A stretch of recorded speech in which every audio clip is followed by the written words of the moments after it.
This is your king, Mitchell Taylor, and I would like each and every one of you peasants to tune into Drinking at Moe's to see exactly what I think about you.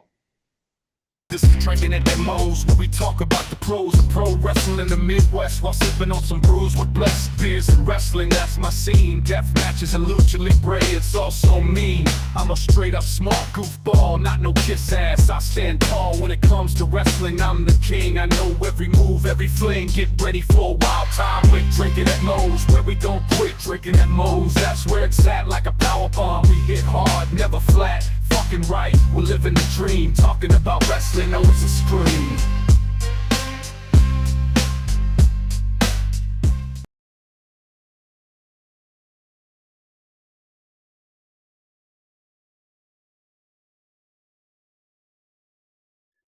You know, I've always said here at Drinkinatmos, just because it says drinking at Moe's does not mean it has to be alcoholic. So I'm happy to say Drinking at Moe's is sponsored by Prince Nana Coffee. The exact same guy you see every week on Dynamite, on Collision. Yes, he has his own coffee, and it's freaking delicious. They don't even roast those beans until you've placed your order. And you might be telling me, hey, Big Mo, I'm more of a tea guy. They got you covered there too. Use the referral link in the description of this video. And let's get you dancing like Prince Nana with Prince Nana Coffee. All right, everybody, welcome to Drinking at Moe's. Big Mo here. You know the drill by now. YouTube, like, subscribe, share, comment, all that stuff everybody says, because YouTube's algorithm is a pain in the ass. We're most places you can find the audio platforms too. Don't forget to leave a review there now that that's out of the way. Not very often do I get, well, I think this is probably the first time that I've ever got to say that I've had royalty on the show. I'm excited. The King, Mitchell Taylor, how you doing? I'm doing good, Big Mo, and you're welcome for being here. You should be honored. Yeah, I am. I've been paying attention through getting introduced to you through being official podcast partner of Fantastic League of Wrestling. So I've been intrigued, and I knew once I could get you on the show that I had to do it. Had to get royalty on. I'm an intriguing guy. Money talks. FLOW, if you will, came up with the correct price. Here we are. All right.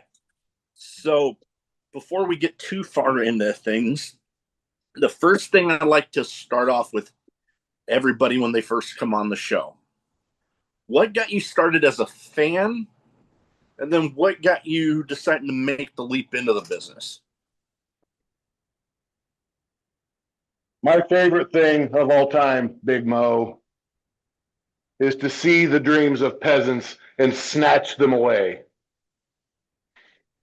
When you watch professional wrestling and you look upon the masses, they are very unwashed. They're the peasantiest of the peasants.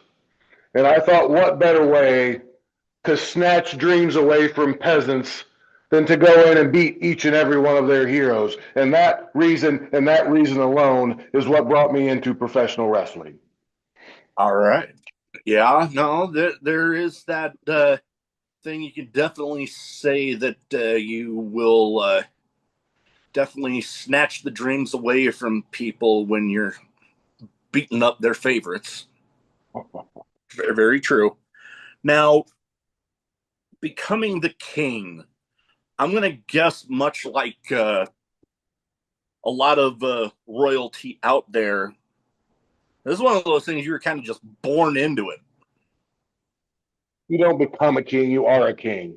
King is not something you can learn. It's not something that can be taught. It's not something that you can strive for. You either are or you are not. That I can agree. I can agree. It's one of those things. Yeah, you don't. It's not like a thing you learn. But I've seen advertised a couple of royal teams One, it was a royal flush. How have you enjoyed that one? How's that one going? Because most of what I know about you comes through, obviously, Fantastic League of Wrestling. So I know there is a team that's advertised for you with Fantastic League of Wrestling, but as far as this one, Royal Flush, how did that one come about, and how are things going there? Well, with the Royal Flush, and from henceforth we are back to being called the aristocracy for copyright reasons. I formed a super team about a year ago at FEW, Greenfield, Indiana. It consisted of myself and Shauna Reed and Jacob Rose, and Paul, Shauna's husband, Paul. And we held every piece of gold that FEW had to offer. Well, FEW management did not like that. So they systemically broke apart the aristocracy. And ultimately, I did lose my FEW heavyweight championship to Jacob Rose. Jacob is a very capable competitor. I have not forgotten what he has done. He has since lost it, but I'm not done with Jacob Rose. Anyway, I've recently acquired the services of a manager. Her name is the Aristocrat. And she came to me one day and she said, "You're a king. You're doing too much work. What you need is a tag partner." And I found just the person. What better person to tag with a king than someone named Mike Noble? And it didn't take long for me and Mike Noble and the Aristocrat to conquer FEW Tag Team Division and become the Tag Team Champions. And that is where we sit today with the group formerly known as the Royal Flush, henceforth to be known once again as the Aristocracy. All right, yeah, getting right at it, getting tag team gold. I love that. I'm a huge fan of tag team wrestling. So anytime I get a talk tag team wrestling, I love to do it. Now, the one that I've seen for Fantastic League of Wrestling, the Royal Family. I know. I'm trying to remember if the match that I saw was already happening, but I did see they got you going on there. How that one come about, and how are things going there for you?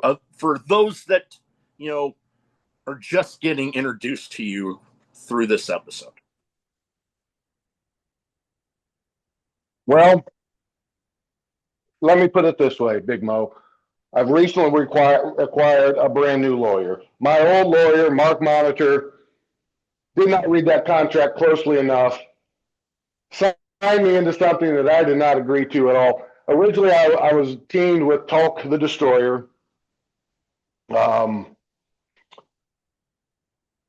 Some things had to happen, and Tulk is no longer part of the royal family.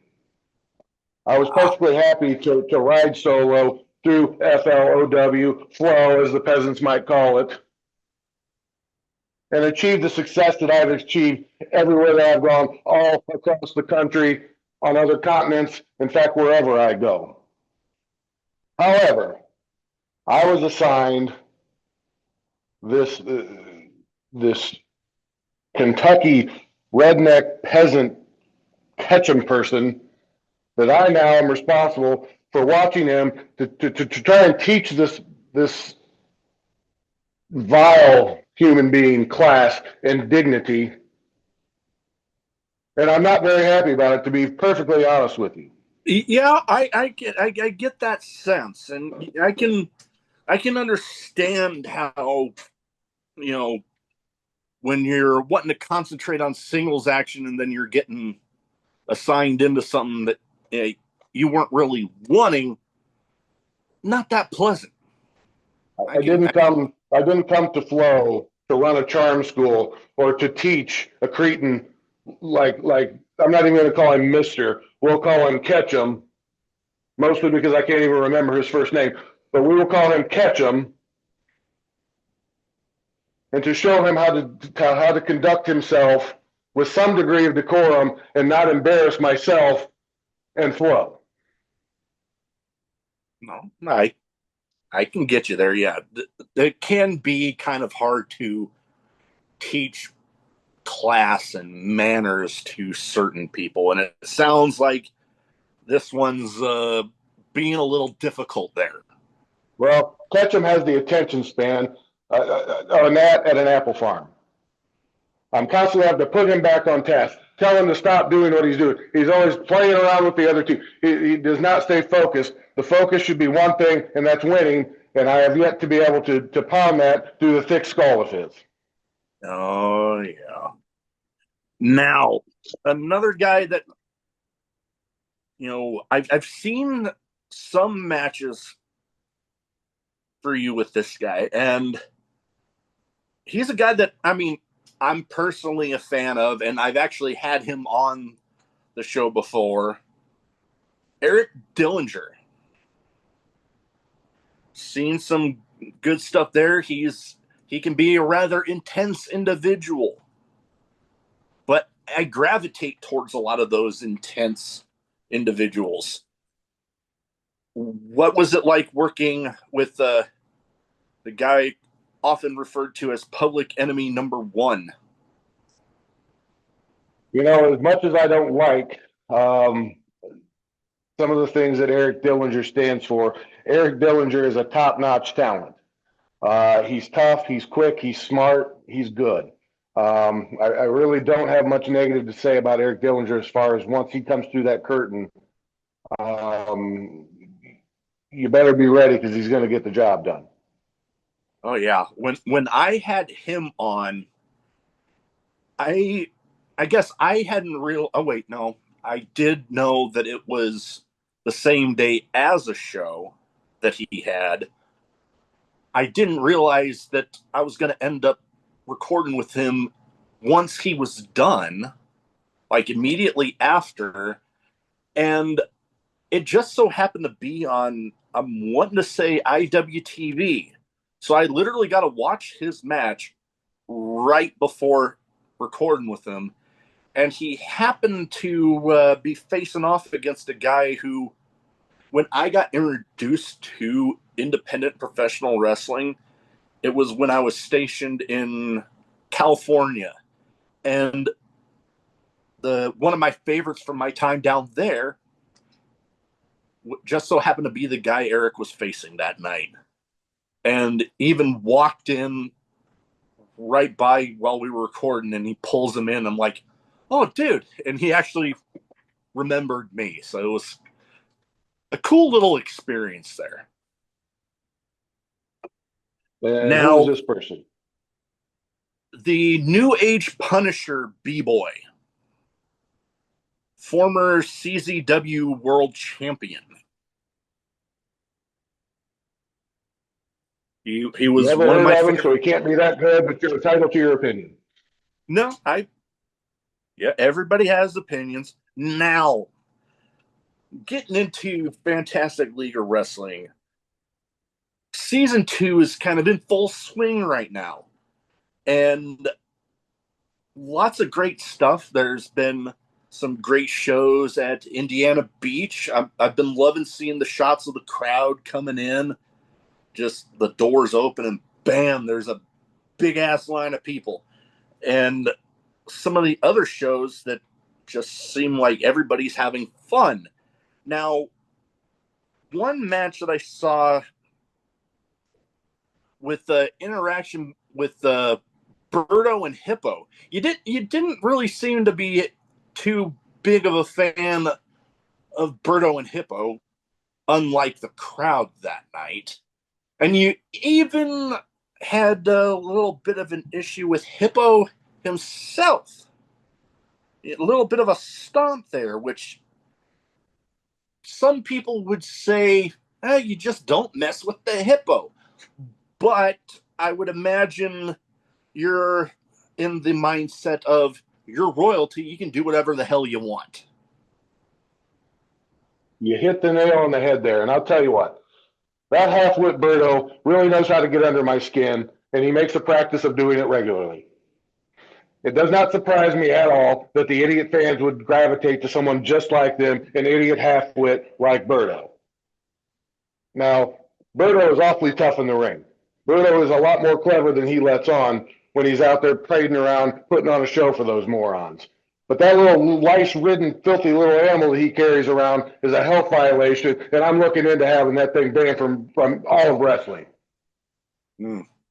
I imagine you would do much of the same thing with a guy with a very similar thing going on right now with Mr.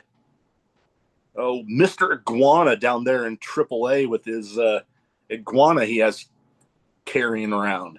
Yeah, you know, those things carry salmonella, don't you? I think his whole strategy is just to give everyone sickness so they can't show up so he wins. I mean, in a way, I can see that. And, you know, what heck, for somebody that I would imagine wouldn't mind winning by whatever means necessary, I guess that's one thing you can kind of respect out of it. It's smart, but when you're as talented as I am, you don't have to resort to things like infecting your opponent with biological warfare to win. Yeah. You know what? I can see that. Yep. Definitely. That thing you just showed there. Yeah, that definitely is thing. That's a stress relief tool. I don't know what you think you saw, but that's a stress relief tool. The peasants carry around the little squishy balls. That's my version of that. Oh, that's your okay. I'll take your word for it on that one. Because you're stressing me out. And I tell you what, the help is showing up over here. What could you possibly want? I'm in the middle of something here. You can't be done. You're telling me that the pool is completely clean, the driveway has been re-asphalted, and all the shingles on the roof have been fixed. If I get out there tomorrow and that's not done, you're out of the corners, you're out in the street living under a bridge. Do you understand me? Good night, Grandpa. And don't get your tire wonderfully wheelchair on the carpet again.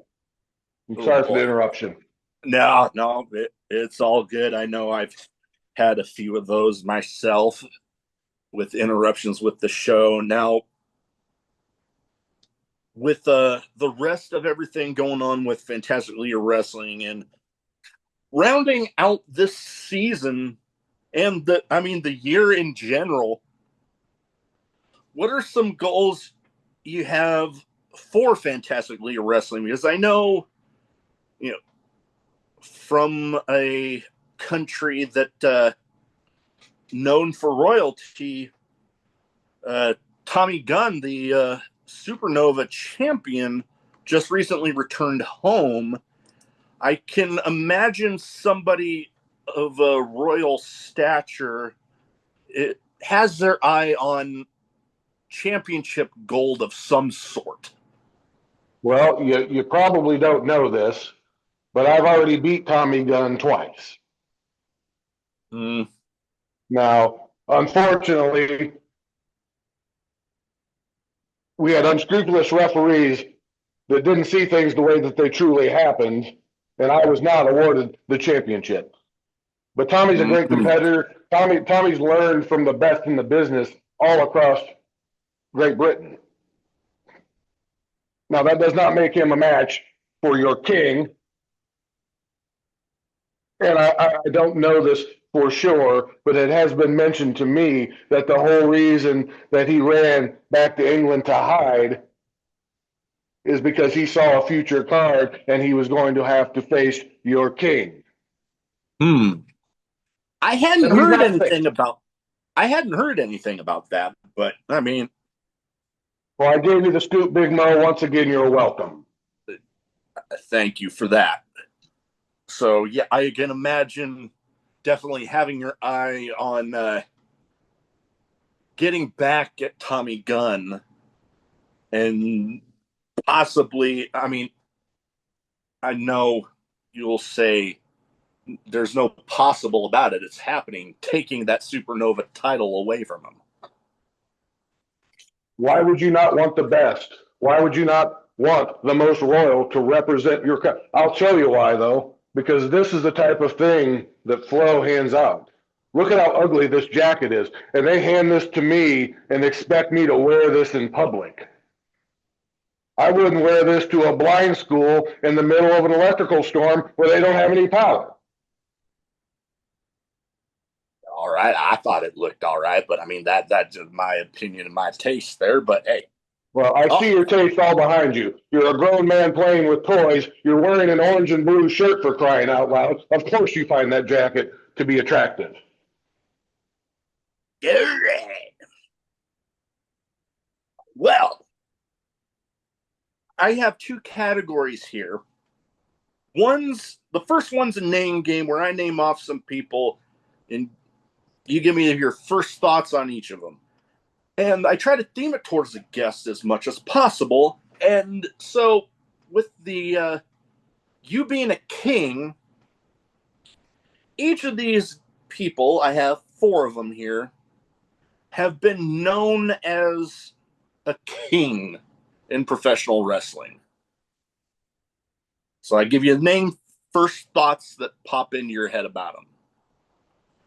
First one, Jerry the King Lawler. I have one thing to say about that, and that's something I hear yelled a lot in different towns that I go to. And I'm going to try to put this as delicately as I possibly can. Everyone that I eat ice cream with is over the age of 18, and I do it in the same state where I found them. Gotcha. Now, next one. The King Harley Race.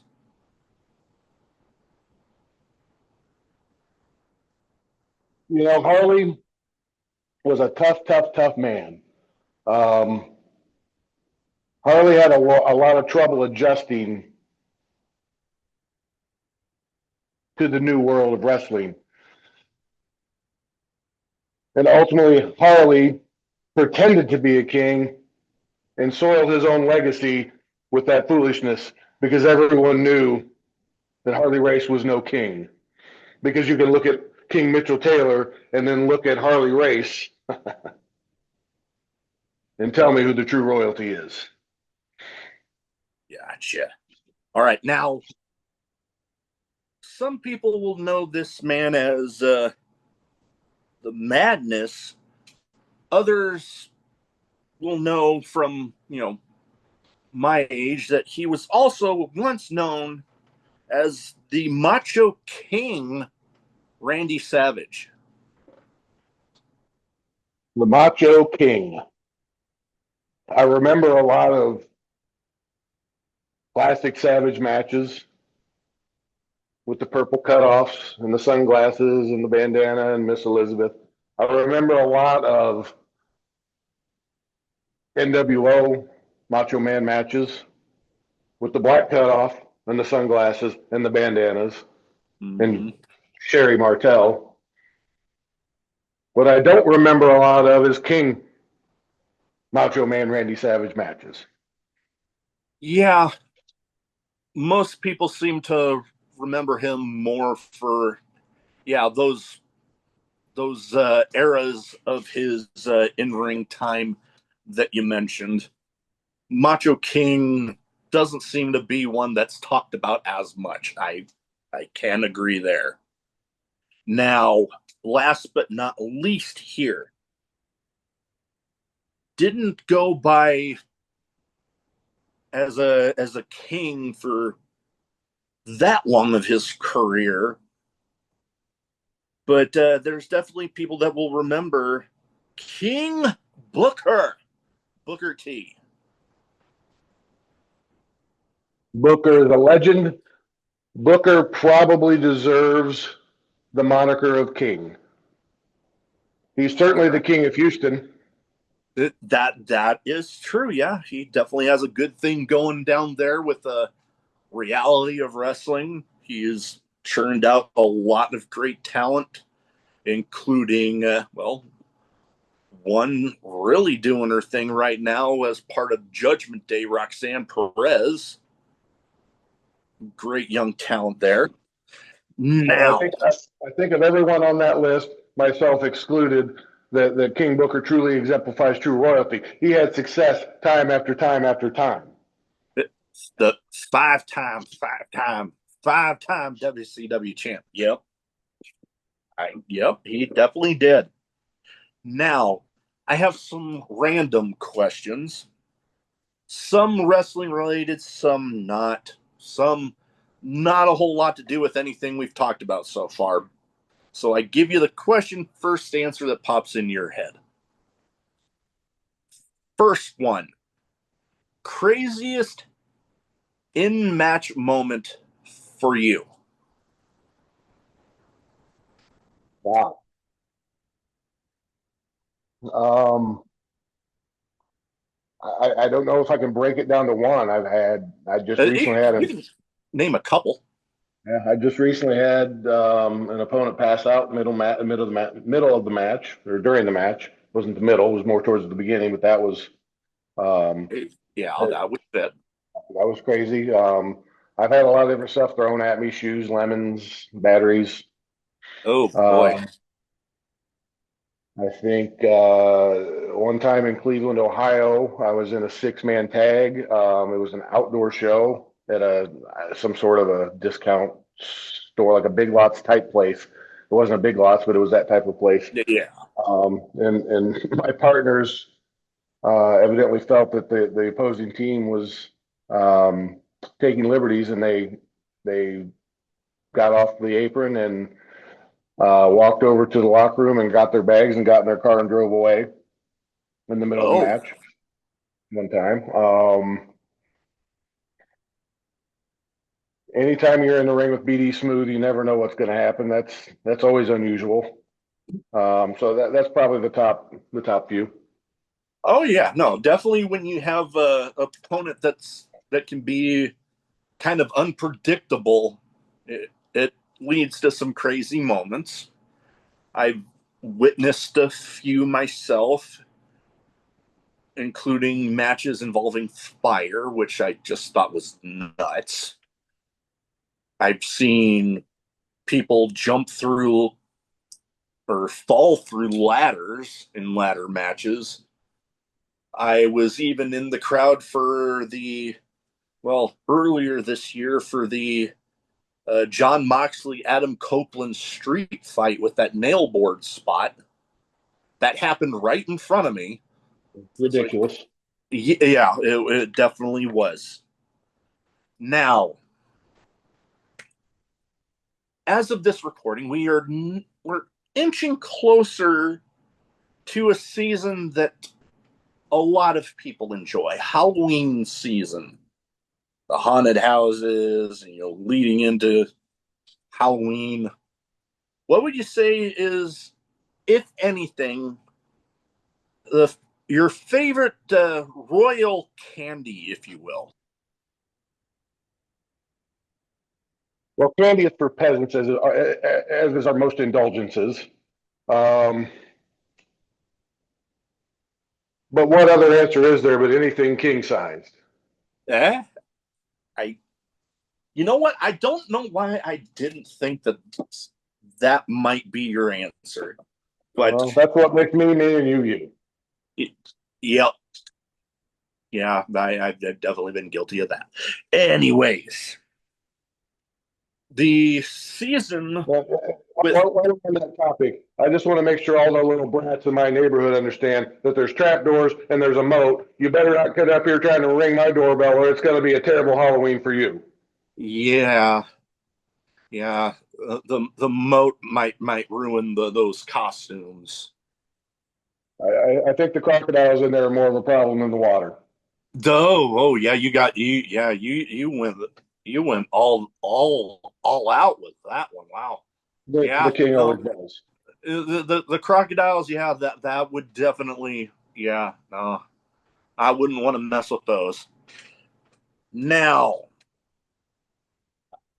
I've had a few people on that I've asked this question. I haven't asked it in a little bit, but what would you say is the favorite royal holiday of yours? My birthday, of course. That- It's a day that should be celebrated across the land, across the world. As a matter of fact, we spoke about FEW just a little bit ago. So the person running the music for FEW that day, when it came time to play the national anthem, they played the King's entrance music instead. Oh, A lot of people were upset by that. A lot of people didn't understand what was going on. To me, it made perfect sense, as that should be our national anthem. I can see the logic. Yeah, my birthday I do enjoy. Although for me now, Christmas even holds even more of a meaning to me because my now almost 9-month-old son was born this last Christmas Eve. So little extra meaning behind that holiday for me now. Well, congratulations on that, Big Mo. I'm very impressed that you were able to find a woman willing to do that with you. Yeah, it took a little bit.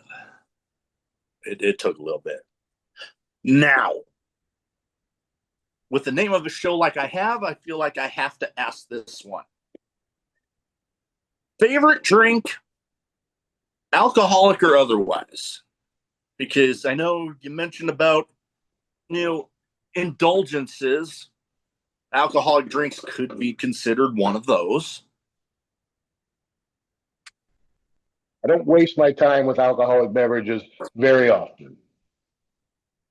Obviously, when Nothing I wrong. do, it's only the finest of wines, the finest of aged scotch. Most of the time, you feed a fine temple with water, peasants. And there's no flavor packets in this water. There's no lemon squeezed into my water. I'm an adult. Adults drink water. Yeah, I've been told that I need to drink a little more of the water myself. I'm a bit of a Dr. Pepper fiend. My wife likes to tell me I got a problem. I tell her as long as I got some, I don't got a problem.